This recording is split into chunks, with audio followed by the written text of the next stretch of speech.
Bonsoir les filles, bonsoir Hélène. Bonsoir Stéphanie. Les filles, j'ai la chance ce soir d'être avec Hélène qui est la coiffeuse événementielle de La Réunion. Hélène, nous avons ce soir Sarah. Sarah, elle a 26 ans et Sarah, elle te pose la question à savoir quelles sont les tendances coiffure 2016-2017.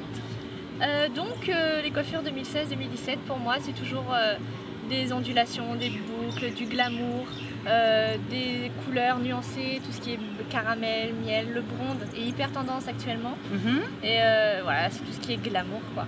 On est toujours dans le sexy, dans le glamour les filles. Vous avez remarqué qu'on est quand même dans une période où la femme ressort, la féminité ressort à travers les cheveux, à travers les robes.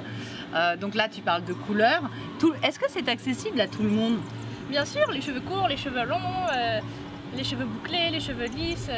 Voilà, il faut juste forcément se coiffer un petit peu quand on veut être sexy et glamour, il y a forcément du coiffage à faire quand même un petit peu derrière. Mais non, c'est accessible à tout le monde, il suffit de faire quelque chose qui va avec son teint. Ici ça va pas avec le teint, de l'assumer pleinement.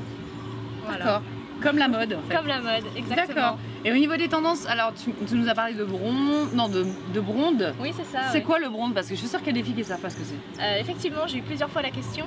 Alors le blonde c'est entre les mèches, le balayage et le tie and dye. C'est-à-dire que le blonde c'est un mélange de brun et de blond à différents degrés. D'accord. Vous notez là les filles parce que... Si vous avez les cheveux noirs par exemple, vous allez faire un miel caramel assez foncé. Si vous êtes blonde foncée, vous allez faire un blond très clair. C'est cool, c'est mélanger des tons à peu près à 2-3 d'écart maxi. On va pas faire des mèches blondes platine sur un brun. Oui voilà, on passe pas d'un extrême à un autre. En fait c'est un dégradé de couleur. Voilà, c'est un dégradé de couleur. C'est plus clair vers le bas, c'est plus foncé vers le haut, mais ça va progressivement. Alors que le tie and dye c'est bien délimité, une partie foncée, une partie claire. D'accord, très bien. Eh bien Sarah, j'espère que nous avons répondu, enfin plus précisément Hélène a répondu à tes questions. Les filles, je vous souhaite une excellente soirée. Merci beaucoup Hélène pour ces informations. À bientôt. Les filles, n'oubliez pas de nous retrouver et de nous envoyer vos questions et de m'envoyer vos questions bien évidemment sur www.secretdefille.tv ou sur notre page fan. Je vous souhaite une excellente soirée. À bientôt. Salut!